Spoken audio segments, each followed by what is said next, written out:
All right, let's jump right in, shall we? Today, we're tackling a story that never gets old.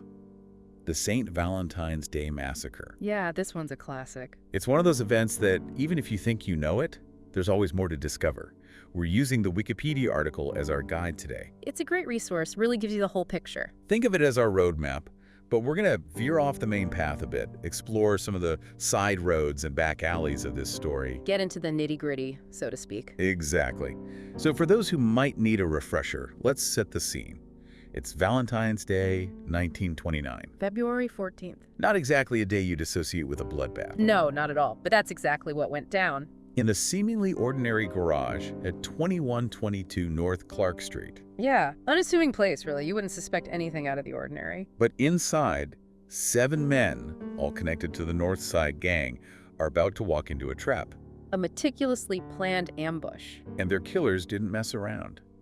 They were armed with, get this, 2 Thompson submachine guns. Ah, the Tommy gun. A gangster's best friend. Or, in this case, worst enemy. Yeah, those things were the weapon of choice back then. Symbol of the times, really. The Yeah. roaring 20s, all that jazz. But with a very dark undercurrent. And the scene they left behind. Carnage. Pure and simple. Gruesome photos splashed across newspapers, front pages coast to coast. Shocked the nation. I mean, Wow. this wasn't just a local gang squabble. This was something else entirely.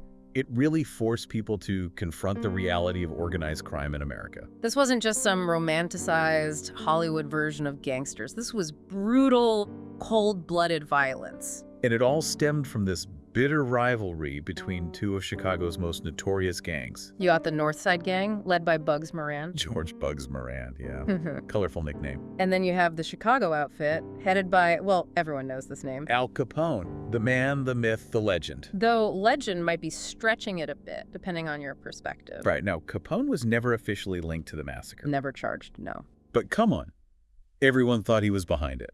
Oh yeah, the finger of suspicion pointed squarely at Capone. Moran had been chipping away at his empire, hijacking liquor shipments, moving in on his territory. Classic power struggle. Exactly, and Capone, well, he wasn't known for letting things slide. It's almost mind-boggling that Bugs Moran himself wasn't among the victims. He had a very lucky escape, pure chance, really. It's like fate intervened. He was running late that morning. Imagine that, sleeping in saves your life. He saw a police car pulling up to the garage, thought it was a raid. Makes sense, right place, wrong time. Except for him, it was the right time. He decided to turn back. A split-second decision that spared him from a very gruesome fate. Chilling, isn't it? It makes you wonder about the role of luck and chance in these underworld dramas. Oh, absolutely. You could say it's a recurring theme in the world of organized crime. But let's not forget the 7 men who weren't so lucky. Right, they were more than just statistics. They were key players in the North Side Gang. You had Albert Kashelik, Moran's brother-in-law and second in command. Adam Heyer, the bookkeeper, kept track of all their ill-gotten gains. And Albert Weinshank, a businessman who managed several of Moran's operations. Then you had the Gusenberg brothers, Frank and Peter, tough guys, enforcers. John May, a mechanic who worked for Moran. And Reinhard Schwimmer, a gambler. Hung around with the wrong crowd, I guess you could say. Each of them had a story, a life. It's a stark reminder that behind the headlines in the gangland lore, there were real people who lost their lives that day. Yeah, the human cost of this violence, it's easy to forget sometimes. And the public outcry after the massacre was huge. Put immense pressure on the police to find the killers. But cracking a case like this with the code of silence in the underworld, It was like trying to solve a puzzle with half the pieces missing. witnesses were terrified to talk. Loyalty to the gang trumped any sense of justice or civic duty. It's a real challenge trying to navigate that kind of world. Oh yeah, it was like walking a tightrope, one wrong step, and the whole thing could come crashing down. So where did they even begin? Did they have any leads at all? Well, there were a few threads they tried to pull on. Okay, tell me more. I'm hooked. At first, suspicion fell on the Purple Gang from Detroit, another powerful outfit with connections to Capone. So the investigation wasn't just limited to Chicago. No, it spanned multiple cities. Makes sense. These gangs had their fingers in a lot of pies. And there were these whispers, about corrupt cops possibly being involved. Oh wow, a conspiracy within a conspiracy. Some folks thought they were seeking revenge for the death of a fellow officer's son. That adds a whole new layer of complexity. It's like the lines between law enforcement and the criminal underworld were blurred. It's hard to tell who's on what side sometimes. Did they find anything concrete to support those initial theories? Well, they found a burnt-out Cadillac, Ooh, sounds promising. abandoned, stinking of gasoline. And it was traced back to someone connected to Capone's gang. Ah, so there's a link, but not enough to nail anyone. Circumstantial, but definitely added fuel to the fire. What about eyewitnesses? Did anyone brave the fear of retribution to come forward? A few, but most were hesitant. You know, memories clouded by fear and the chaos of the event. Understandable. I mean, who wants to cross these guys? But one eyewitness, a truck driver, gave a pretty specific detail. He described one of the gunmen as having a missing front tooth. A missing tooth, huh? That's a pretty distinctive feature. You don't forget something like that. No, it sticks with you. And that detail led them to Fred Burke. A known associate of Capone with a penchant for violence and a habit of wearing police uniforms during his activities. So that's how they pulled off the police disguise. It all starts to make sense. Did they catch Burke right away? Not immediately. He managed to stay one step ahead for a while, but eventually his luck ran out. He was involved in a fatal hit-and-run in Michigan. Hit and run. Sounds desperate. It was. He was trying to escape the heat, but during the chase, he ended up shooting and killing a patrolman, Charles Skelly. Oh, wow. Things escalated quickly. He crashed his car but managed to escape. The police finally tracked him to a bungalow he was renting. Okay, this is where it gets good. What do they find? It was like Christmas for the cops. Yep. A bulletproof vest, stolen bonds, pistols, shotguns, Go leave me hanging. and 2 Thompson submachine guns. Bingo. The murder weapons. That's what they thought. They used forensic ballistics, which was a relatively new technique at the time, to match the guns to the massacre. So they could definitively link the guns to the crime scene. Yeah, and they discovered something else pretty interesting. One of the guns had been used in another mob hit a year and a half earlier. The murder of New York mobster Frankie Yale. So these guns have a history, a body count, all their own. Definitely made the rounds in the underworld. What happened to Burke?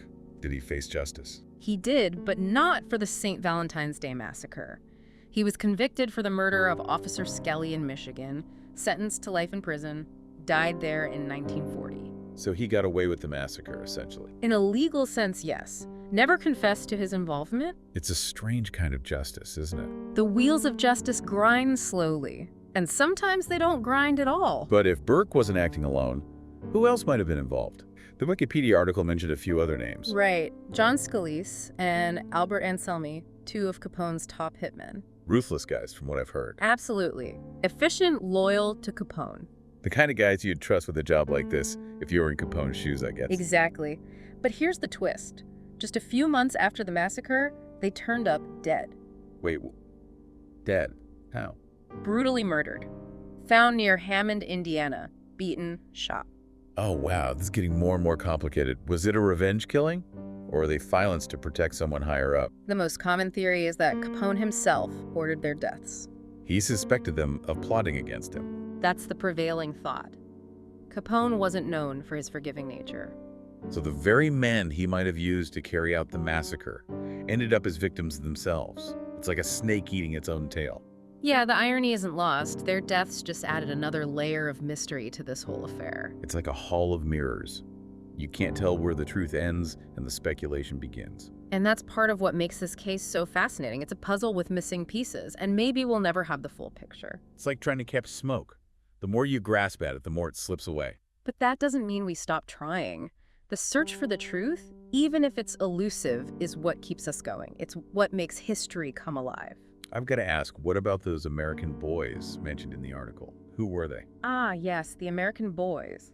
A shadowy group of hitmen, supposedly assembled by Capone for his most sensitive operations. His elite squad, you could say. Sounds like something out of a Pulp Fiction novel. In a way, it was. And the most intriguing part is that one of them, Byron Bolton, actually confessed to participating in the St. Valentine's Day massacre. Wait, he confessed? What did he say? Spill the beans. It came years after the massacre. Bolton was arrested for another crime, and while in custody, he decided to sing. Maybe he was hoping for a later sentence, who knows? But he gave details about the massacre. He did.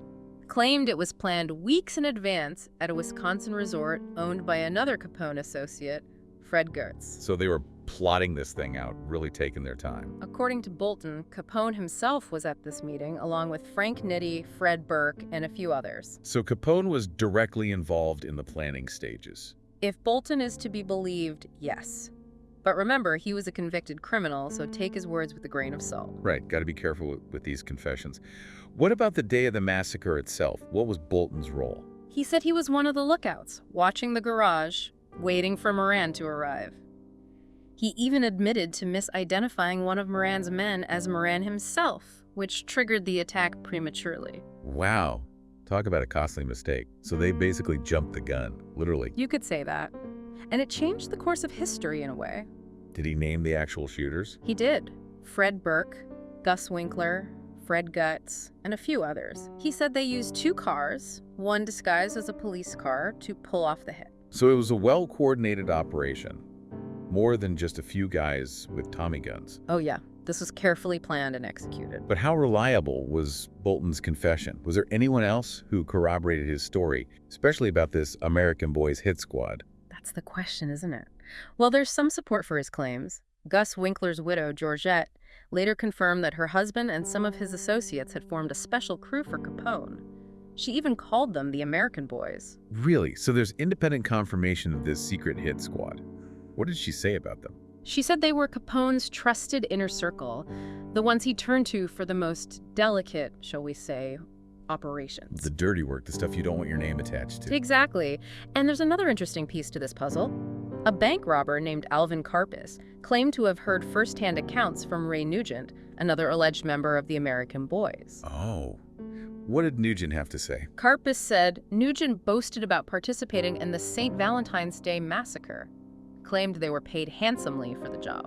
So we have multiple sources pointing to the existence of this shadowy hit squad. It's like piecing together a mosaic, each fragment adding a bit more to the picture. But the full picture remains elusive. And that's the enduring mystery of the St. Valentine's Day Massacre. It's a story that continues to fascinate, to intrigue, to challenge our understanding of the past. It's a story that reminds us that even in the face of seemingly overwhelming evidence, some secrets remain buried, perhaps forever. And that's the beauty of history, isn't it? It's full of twists and turns, unanswered questions, and stories that keep us guessing. They really knew how to keep things quiet, didn't they? Like a wall of silence. Oh yeah, absolutely. They had their ways. The code of silence was their shield, their protection, and it worked for a long time. You know, thinking about the impact of the St. Valentine's Day Massacre, it wasn't just about the body count. It was a turning point, wouldn't you say? Right. In how the public saw organized crime. Right. I think it shattered this image a lot of people had of, these almost romanticized figures, like something out of a movie. The gangsters in pinstripe suits. Yeah, with the fedoras and the Tommy guns. It was all very stylish, very glamorous in a way.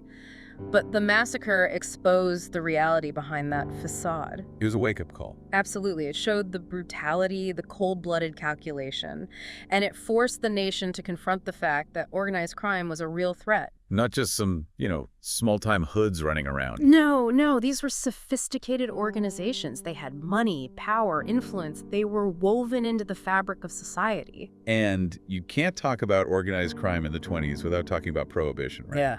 No, absolutely not. Prohibition was, it was a disaster, frankly, in terms of its intended effects. It was supposed to reduce crime and improve public morals, but it did the opposite. It backfired big time. Yeah, it created this huge black market for alcohol. Which these guys, the gangsters, were all too happy to exploit. Oh yeah, they thrived on it. It was like pouring gasoline on a fire. Prohibition gave them a reason to exist, a way to make enormous profits, and they had no qualms about using violence to protect their interests. And it wasn't just about booze, right? There was more to it than that. No, it was about power, control, influence. They were vying for territory, trying to build empires. They infiltrated legitimate businesses. They rigged elections. They bribed officials. They were basically a shadow government operating outside the law. And they held a lot of sway, intimidated a lot of people. The massacre, in a way, kind of helped advance the field of forensic science, didn't it? At least that's what I got from the Wikipedia article. They talk about ballistics testing and how it's fairly new at the time. Oh, absolutely. It was a game changer. Being able to match bullets to specific guns, It allowed investigators to make connections they couldn't before. Like those 2 Thompson submachine guns found at Burke's bungalow. Right. Linking those to the massacre was huge. And then finding out that one of them had been used in the Frankie Yale hit, that painted a much clearer picture. It's kind of like a silver lining to a very dark cloud, you know? Yeah. This horrific event actually pushed the boundaries of science and law enforcement. Yeah, it's fascinating how things like that happen. Out of tragedy comes innovation. It's like the old saying, necessity is the mother of invention. They had to adapt, to find new ways to combat this rising tide of organized crime. Exactly. They needed better tools, better techniques, and the St. Valentine's Day Massacre, in a way, provided the impetus for that. It's interesting how these events, they have these ripple effects. Yeah. Things you wouldn't necessarily expect. Oh, yeah, absolutely. You know, one thing that struck me reading the article was that the garage where the massacre took place, it was eventually demolished. Like they were trying to erase the memory of what happened there. Yeah, almost like they were trying to bury the past. But some things are harder to bury than others. It became a landmark, in a way. A dark landmark, but a landmark nonetheless. And I think the memory of the St. Valentine's Day Massacre, it lingers. It's part of our collective consciousness. We're still talking about it almost 100 years later. It's a story that refuses to die. Right.